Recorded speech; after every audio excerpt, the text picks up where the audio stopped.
नमस्कार विद्यार्थी मित्रांनो, पुन्हा एकदा घेऊन आलो तुमच्यासाठी एक न्यू व्हिडिओ.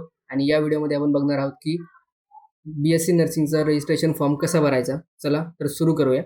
सर्वप्रथम तुम्हाला जायचं आहे तुमच्या क्रोम ब्राउझरवर किंवा जे कोणतं ब्राउझर तुम्ही यूज करत असाल, सिम्पली त्यावर सर्च करा MST CET सर्च केलं की बघा पहिल्या लिंकवर तुम्हाला क्लिक करायचं आहे.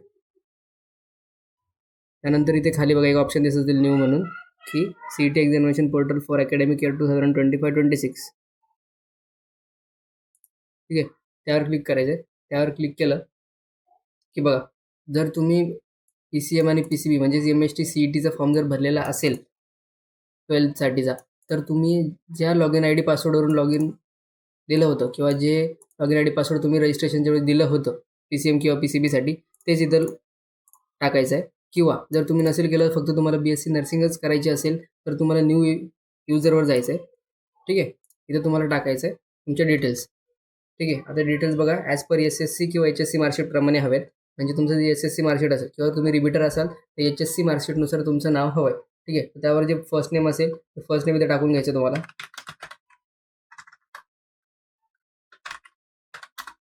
ठीक आहे, त्यानंतर मिडल नेम पण टाकून घ्यायचं आहे. जे तुमच्या मार्कशीटवर असेल मी रिक्वेस्ट करतो की तेच टाका, चूक करू नका, सेम ॲज इट इज टाकून द्या. नंतर लास्ट नेम जे असेल ते. ठीक आहे, त्याच्यानंतर तुमचा मेल ID इथे तुम्हाला तुमचा मेल ID टाकायचा आहे.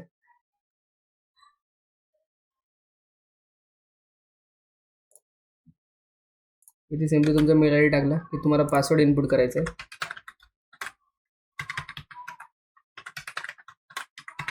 मी सजेस्ट करतो की तुम्ही पासवर्ड जो तुम्हाला इझी असेल तोच टाका, जो तुम्हाला लक्षात राहील तो टाका, इझी टाका, जास्त काही अवघड पासवर्ड टाकू नका. त्यानंतर सिम्पली डेट ऑफ बर्थ, जी डेट ऑफ बर्थ तुमच्या आधार कार्डवर असेल तीच टाका, दुसरी टाकू नका. कारण की तुम्ही जेव्हा एक्झामला असेल तेव्हा व्हेरिफिकेशनसाठी तुमचं आधार कार्ड तुम्हाला कॅरी करावं लागतं. सो मी रिक्वेस्ट केलं की तीच टाका. ठीक आहे, आता सिम्पली आपण इथे टाकून घेतो आहे.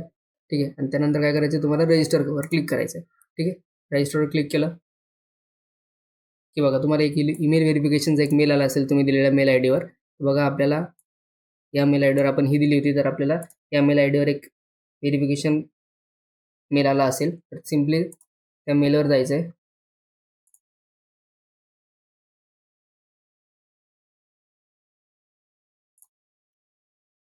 ठीक आहे, आपण सध्या इथे टेम्पररी मेल यूज केला होता म्हणून मी तुम्हाला दाखवते. बघा असा एक मेल आला असेल बघा, इथे खाली एक ऑप्शन बघा व्हेरीफाय ईमेल, सिम्पली त्याच्यावर क्लिक करायचं आहे. त्यावर क्लिक केलं तुमचा ईमेल व्हेरीफाय होतो आणि तुम्ही डायरेक्टली MST CETच्या प्रोफाईल पेजवर जातात. ठीक आहे, तर सिम्पली तुम्हाला तिथे गेल्यानंतर पर्सनल म्हणजे तुमची प्रोफाईल भरावी लागेल. तर सिम्पली तुम्हाला फोन नंबर टाकून घ्यावा लागेल. आपण आता सध्या टाकून देऊ. त्याच्यानंतर तुमचं जे काही फर्स्ट नेम असेल वडिलांचं ते टाकायचं आहे. त्यानंतर आईचं पहिलं नाव टाकायचं आहे. त्यानंतर तुमचं जेंडर जे काही असेल मेल फिमेल. त्यानंतर सेम रिलिजन तुमचं टाकून घ्यायचं आहे. त्यानंतर रिजन टाकून घ्यायचं आहे, रुरल की अर्बन. रुरल म्हणजे तुम्ही खेडेगावातून येतात किंवा अर्बन म्हणजे तुम्ही शहरी भागात येतात असं टाकून घ्यायचं आहे. ठीक आहे, तर आता मदर टंग जी तुम्ही घरी युजली बोलतात, जी तुमची मदर टंग असेल ती मी टाकून घ्यायची. सध्या आमची मराठी आहे, सो आम्ही मराठी टाकून देतो आहे. त्यानंतर फॅमिली इन्कम, तुमचा फॅमिली इन्कम, तुमचा जो इन्कम सर्टिफिकेटवर फॅमिली इन्कम असेल, मी सजेस्ट करेल की त्याच रेंजमध्ये तुमचा ऑप्शन असू द्या इथे. ठीक आहे, तर आपलं 35 आहे, सो मी 15 ते 50मध्ये करतो आहे. त्यानंतर मटेरियल स्टेटस अनमॅरिड करायचं आहे. नंतर सिम्पली ॲड्रेस लाईन टाकून घ्यायची.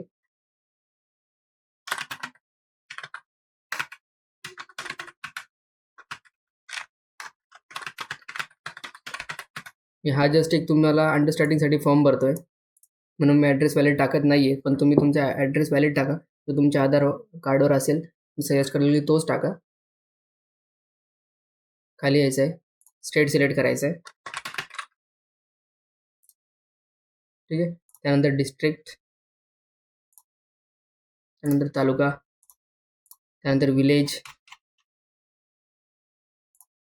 ठीक आहे, सिम्पली मग इथे तुमचा पिनकोड टाकून घ्यायचा आहे. ठीक आहे, त्यानंतर तुमचा आणखी एक फोन नंबर बघा, तुम्ही स्टार्टिंगला एक मोबाईल नंबर दिला होता आणि एक खाली एक फोन नंबर देणार आहे. तो सिम्पली मी सजेस्ट करेल की एक तुमचा पर्सनल फोन नंबर द्या, हा जो असेल तो फर्स्टवाला मोबाईल नंबर, आणि जो फोन नंबर असेल तो तुमच्या पॅरेंट्सचा द्या सेफ साईडवरून. ठीक आहे, पुन्हा आपण फोन नंबर टाकून घेऊया. ठीक आहे, जर तुम्ही तुमच्या घरी राहत असाल, हॉस्टेलवर वगैरे रूम करून नसेल राहत, तर तुमचा जो ॲड्रेस असेल तो same in as per permanent address. जर तुम्ही दुसऱ्या ठिकाणी आहात शिकायला, तर मी सजेस्ट करेल की तुम्ही तुमचा permanent address correspondent address change टाका. ठीक आहे. तर आता सध्या आपल्या विद्यार्थ्याचा सेमच आहे, सो आपण इथे क्लिक करतोय. जर नसेल तर मी सजेस्ट केलं की तुम्हाला पुन्हा हे भरावं लागेल. ठीक आहे. त्यानंतर खाली यायचं, तुमच्याकडे डोमासाईल सर्टिफिकेट आहे का हे विचारलंय. सिम्पली येस नो करायचं. नंतर मायनॉरिटी डिटेल्स, म्हणजे तुम्ही मायनॉरिटीमध्ये येता का? येस असेल, येत असेल तर येस करायचं, नो असेल तर नो करायचं. सिम्पली आपण नाही येत, सॉरी. ओके. त्यानंतर are you a person with disability, म्हणजे तुम्हाला काही डिसेबिलिटी आहे का?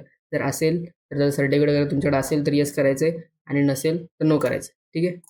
ते SSC पासिंग इयर तुम्हाला टाकायची आहे. ठीक आहे. तुम्हाला पर्सेंटेज तुमचे SSCचे 10चे पर्सेंटेज विचारले, 10चे पर्सेंटेज टाकायचे. त्यानंतर तुमचा बोर्ड कुठला होता, तर आपला महाराष्ट्र होता, सो आपण तो सिलेक्ट करून टाकूया. त्यानंतर स्टेट, म्हणजे तुमची स्कूलिंग कोणत्या स्टेटमध्ये झाली. ठीक आहे. तर सिम्पली आपण महाराष्ट्र करून घेऊया. Are you appeared for 12th HSC diploma in 2025, तुम्ही अपिअर झालेला आहात का? जर तुम्ही अपिअर झालेला असाल तर इथे येस करायचं आहे, नसेल झाला तर नो करायचं आहे. म्हणजेच की जर तुम्ही ड्रॉपआउट असाल, म्हणजे तुम्ही CET जर रिपीट देत असाल नर्सिंगची, तर तुम्हाला इथे नो करायचं आहे. आणि जर तुम्ही फ्रेशर असाल, म्हणजे फर्स्ट टाईम तुम्ही CET देणार आहे, तर तुम्हाला इथे येस करायचं आहे. ठीक आहे. तर आपण आता फर्स्ट टाईम देणार, सो आपण इथे येस करतोय. सिम्पली खाली आल्यानंतर तुम्हाला इथे सेव्ह चेंजेस दिसेल. सेव्ह चेंजेसवर क्लिक केलं, mobile number is already registered असा ऑप्शन येत आहे आपल्याला. सो जर तुम्ही रजिस्टर केलं असेल तर सेम असं येणार आहे किंवा नाही येणार. सिम्पली खाली आल्यानंतर बघा इथे सेव्ह चेंजेस ऑप्शन दिसत असेल तुम्हाला, त्यावर क्लिक करायचं. बघा आपलं आता पुन्हा इथे नाव वगैरे आलेलं आहे. सिम्पली तुम्हाला काय करायचं, CET रजिस्ट्रेशन जे फर्स्ट ऑप्शन असेल त्यावर जायचं आहे. त्यानंतर बघा खाली यायचं आहे. खाली ते तुम्हाला दिसत असेल की मेडिकल एज्युकेशन. ठीक आहे. मेडिकल एज्युकेशन UG, तर UG under MH nursing CET 2025 for BSc nursing ANM and GNM courses. ठीक आहे.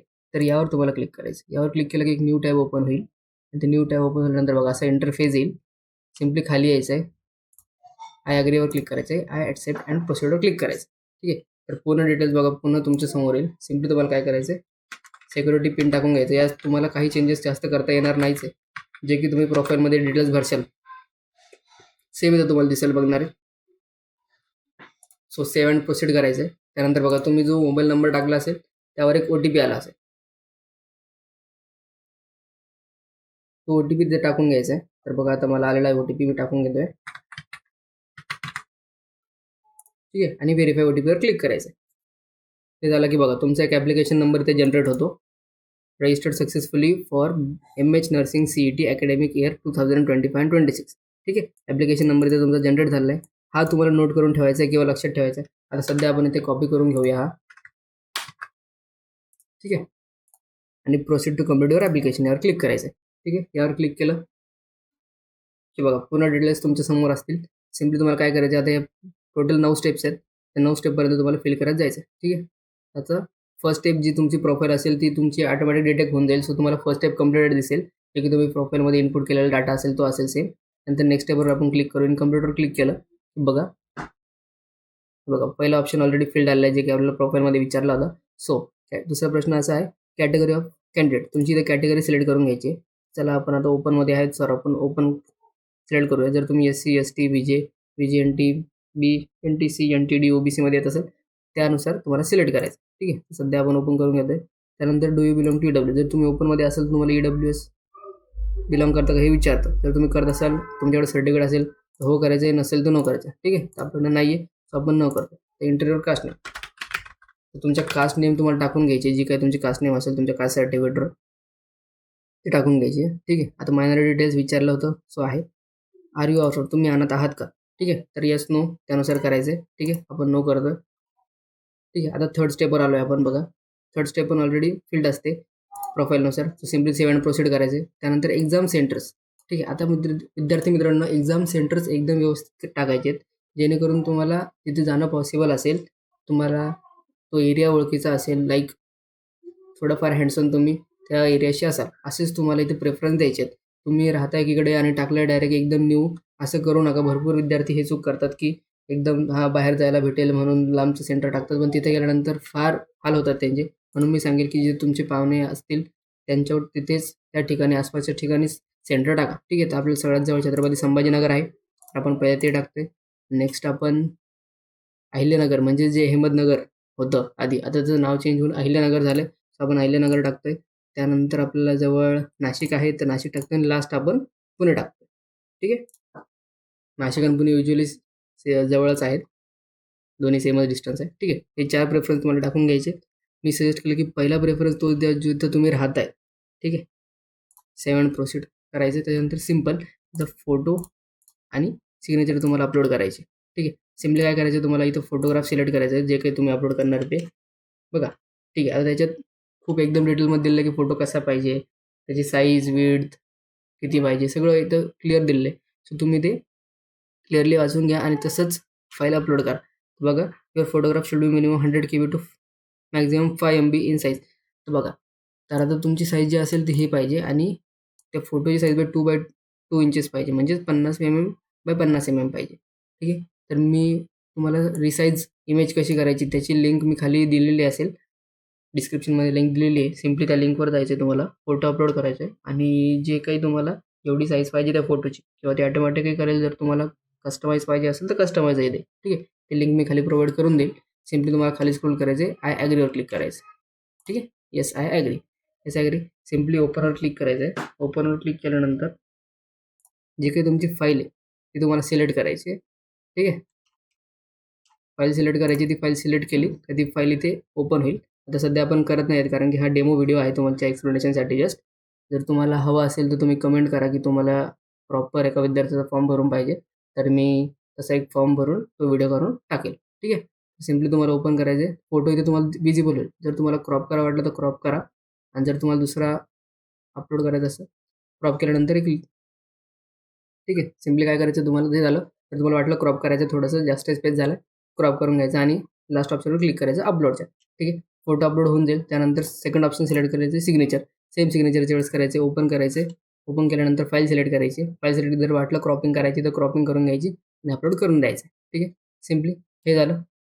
त्यानंतर नेक्स्ट स्टेप जी असेल ती असेल तुमची अपलोड रिक्वायर्ड डॉक्युमेंट. ठीक आहे. तर आता सपोज आपल्याला पुढं स्टेप जाता येत नाही आहे, सो आपण इथे एक करून घेऊया अपलोड फोटो. ठीक आहे. आता मी दोन्ही ठिकाणी हेच करतोय कारण की आपल्याला नेक्स्ट स्टेप पण जाणून घ्यायची, त्यामुळे ठीक आहे. हे बघा, अपलोडवर क्लिक केलं, असं तुम्हाला इथे तुमचा फोटो दिसेल, इथे तुमची सिग्नेचर दिसेल. ठीक आहे. सिम्पली खाली सेव्ह अँड प्रोसिडवर क्लिक करायचं. सेव्ह अँड प्रोसिडवर क्लिक केलं की बघा, select document which you're uploading, म्हणजे तुम्ही कोणते डॉक्युमेंट अपलोड करताय. बघा, आता PAN card, Indian passport, driving licence, voter card, bank passbook, Aadhaar card, E Aadhaar card, भरपूर सारे ऑप्शन्स आहेत. मी सजेस्ट केलं की तुम्ही आधार कार्डच अपलोड करा युज्युअली, कारण की ते तुम्हाला कॅरी करायला पण सोपं जाईल ऑन द स्पॉट. तुम्हाला ते न्यावं पण लागणार आहे एक्झामच्या वेळेस हॉल तिकीटसोबत. सो मी सजेस्ट केलं की तुम्ही आधार कार्ड किंवा ई आधार कार्ड जर तुमच्याकडे असेल ते अपलोड करा. ठीक आहे. तर आपण आता सध्या ई आधार कार्ड अपलोड करून टाकू. बघा, असं इंटरफेस ओपन होतो. त्यानंतर तुम्हाला सिम्पली इथे यायचं आहे, अपलोड, ओपन. ठीक आहे. आता इथे सिलेक्ट करतोय. ठीक आहे. सिलेक्ट केलं, बस तुमचं इथं दिसेल लगेच आधार जर ओपन केल्यानंतर, सिलेक्ट केल्यानंतर आणि लास्ट ऑप्शन बघा अपलोड, त्या अपलोडवर क्लिक करायचं. बस थोडा वेळ घेईल आणि डॉक्युमेंट अपलोड होऊन जाईल. सिम्पली इथं तुम्ही व्ह्यू करू शकतात. जर व्ह्यू केलं तर तुम्हाला तुमचं डॉक्युमेंट दिसेल अपलोड केलेलं. आणि जर तुम्हाला चेंज करायचं असेल डॉक्युमेंट या ऑप्शनमधून, जर वेगळा घ्यायचा असेल तर तुम्ही ते डिलीट करून पुन्हा ते अपलोड करू शकता. ठीक आहे. सिम्पली अपलोड झाल्यानंतर तुम्हाला खाली यायचे, सेव्ह अँड प्रोसीडवर क्लिक करायचे. त्यानंतर बघा, पूर्ण डिटेल्स तुमच्या समोर असणारे, पूर्ण डिटेल्स. ठीक आहे. पूर्ण डिटेल्स तुमच्या समोर आली.